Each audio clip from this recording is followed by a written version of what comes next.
नमस्कार मंडळी, स्वागत आहे तुमचं आपल्या सरकारी योजना मराठी ऑफिशियल यूट्यूब चॅनलवर। तर लाडक्या बहिणीसाठी मोठी बातमी। एससी समाजातील लाडकी बहिणीची पैसे सरकारने थांबवले।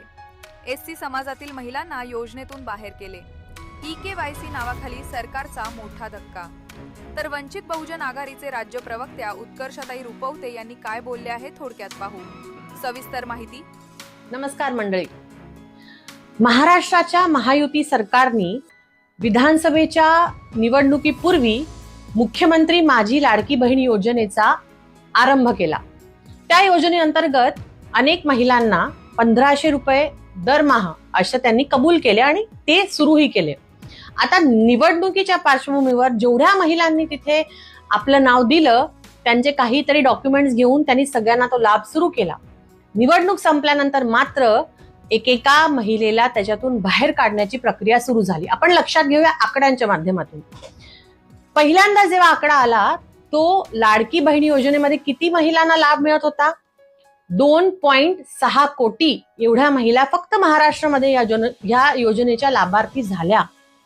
निवडणूक संपल्यानंतर KYC, EKYC आणि अनेक अशा प्रक्रिया त्याच्यामध्ये लाभ टाकून मग हळूहळू महिलांना त्याच्यातून बाहेर काढण्यात आले। आणि आज जर आपण बघितलं तर साधारण 1.76 कोटी म्हणजेच काय तर 80 लाखापर्यंत महिला या योजनेतून अलगद त्यांनी बाहेर काढलेल्या आहेत। आता या महिला कोण आहेत?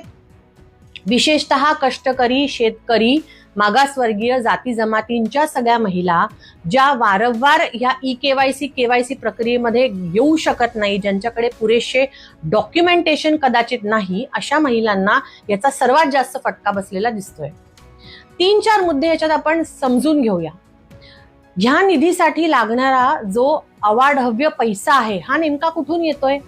महाराष्ट्र सरकारकडे काही असे जादूचे काही पोटली आलेली नाही ज्याच्यातून तो पैसा येतोय। इतर विभागातून सगळ्या कल्याणकारी योजनांमधून निधी इथे वळवला जातोय। आणि विशेषतः एकदा नाही, दोनदा नाही, अनेकदा समाज कल्याण विभागाचा निधी विशेषतः लाडकी बहीण योजनेसाठी वळवला गेलाय। एप्रिलच्या एका GR नुसार तब्बल 730 कोटी रुपये हे लाडकी बहीण योजनेसाठी वळवले गेले। आता ज्या विभागांचे निधी इथे वळवले जात आहेत त्या विभागांतर्गत होणाऱ्या कामांचं काय, हा जर विचार केला तर प्रश्न अजून गहन पडतो की मग शिक्षण असो, घरकुल असो, विद्यार्थ्यांची शिष्यवृत्ती असो, आरोग्य असो, ह्या सगळ्या गोष्टींवरती निधी कसा खर्चणार जर तो निधी एकटा लाडकी बहीण योजनेसाठी हे सरकार वळवत असेल तर। आणि त्यातही EKYC आणि KYCच्या नावाखाली ज्या महिलांना या योजनेतून बाहेर काढलं जात आहे त्या नेमक्या कुठल्या प्रवर्गातील आहेत, कुठल्या कष्टकरी समाजातील आहेत, कुठल्या मागास समाजातील आहेत, ह्याचा खरं तर लक्षात घेण्याची गरज आहे। महत्वाचा मुद्दा हा, योजना जेव्हा सुरू झाली तेव्हा अनेक महिलांनी त्याचा फायदा जरूर घेतला, पण हेही लक्षात आलं की अनेक बोगस नोंदी त्याच्यात होत्या।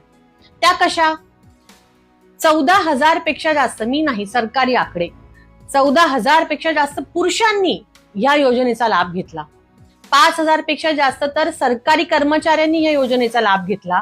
आणि ज्या महिला आधी या योजनेसाठी पात्र होत्या पण EKYC, KYCच्या सगळ्या गोंधळामुळे नंतर त्या अपात्र झाला, हा सगळ्या लोकांचा जो आकडा आहे आणि त्यांना दिलेल्या योजनेचा लाभ जो काही मिळाला मागच्या 6-7 महिन्यांमध्ये, 1-1.5 वर्षामध्ये, तो आकडा जर आपण मोजला ना तर तो 20,000 कोटींपेक्षाही जास्त जातो। आता हे जे पैसे गेलेले आहेत ते लाभार्थ्यांना गेलेले नाही, ते चुकीच्या लाभार्थ्यांना जर गेले असं म्हटलं तर ही जबाबदारी कोणाची? हा पैसा सरकार काय पुन्हा त्या सगळ्या लोकांकडून मिळवणार आहे का? हे शक्य नाहीये। त्यामुळे एकूणच ह्या योजनेच्या अंमलबजावणीमध्ये झालेली जो काही गौडबंगाल आहे हा आपण लक्षात घेतला पाहिजे। एक तिसरा महत्वाचा मुद्दा म्हणजे नुकताच एप्रिल महिन्यामध्ये मुंबई हायकोर्टाने ह्याच योजनेवरून सरकारला फटकारलंय। कशासाठी फटकारलंय? मुंबई BMC मध्ये निवृत्त शिक्षिका आहे ज्यांना अजूनही पेन्शन सुरू झालेली नाही आणि सरकार असं उत्तर देतं की सरकारकडे ह्याच्यासाठी पैसे नाहीत। तर हायकोर्टाने हे फटकारले, जर निवृत्त शिक्षकांना देण्यासाठी तुमच्याकडे पैसे नसतील तर मग लाडकी योजनेसारखी योजना, हे लाडकी बहीण योजनेसारखी योजना हे बंद करा, हे हायकोर्टाने खुद्द सांगितले। सांगण्याचं तात्पर्य हे की एकूणच ह्या योजनेची अंमलबजावणी, त्यात विशेषतः समाज कल्याण विभागाचा वळवला जाणारा निधी, त्याच्यामुळे शिष्यवृत्ती असो, शिक्षण असो, ह्या सगळ्या गोष्टींवरती होणारा विपरीत परिणाम आणि ज्या महिला वगळल्या गेल्या त्या कुठल्या समाजाच्या, कुठल्या समूहांचा आहे याचा अभ्यास करण्याची खरं गरज आहे. या सगळ्या मुद्द्यांवरती महाराष्ट्राचे मुख्यमंत्री आणि महिला व बाल कल्याण विभागाच्या कॅबिनेट मंत्री अदिती तटकरे हे काहीच बोलत नाहीत. त्या दरवेळीच येतात, त्या फक्त प्रेस कॉन्फरन्स घेतात, हे करा, ते करा, KYC करा, इतक्या महिला बाद, इतक्या महिला आतमध्ये, एवढंच बोलतात. पण ह्या सगळ्याची जबाबदारी, हे जे 20,000 कोटी रुपये पाण्यात गेले, वाया गेले जर आपण म्हटलं, त्या सगळ्यांची नैतिक जबाबदारी नक्की या महाराष्ट्रात कोण घेणार आहे ह्याचा विचार आपण सगळ्यांनी केला पाहिजे. आणि पुन्हा एकदा हा जो काही निधी समाज कल्याण विभागाकडून, शिक्षण विभागाकडून वळवून फक्त लाडकी बहीण योजनेकडे वळवला जातोय, ह्याचं देखील उत्तरदायित्व या सरकारनी आपल्यावर घेतलं पाहिजे. आणि ज्या विभागांची हानी होते ह्यामुळे, शिष्यवृत्ती असो, शिक्षण असो, आरोग्य असो, घरकुल असो, या सगळ्या विभागाच्या मंत्र्यांनी आता तरी थोडंसं खडबडून जागं होऊन आपल्या विभागांचा निधी आपल्याकडे कसा राहील आणि तो शेवटच्या माणसापर्यंत कसा पोहोचेल हा प्रयत्न केला पाहिजे. धन्यवाद. जय भीम, जय शिवराय, जय संविधान. तर ही माहिती कशी वाटली नक्की सांगा कॉमेंट्समध्ये. कोणत्याही प्रकारच्या समस्या असल्यास नक्की कळवा. चॅनलवरती नवीन असाल तर सबस्क्राईब करायला विसरू नका.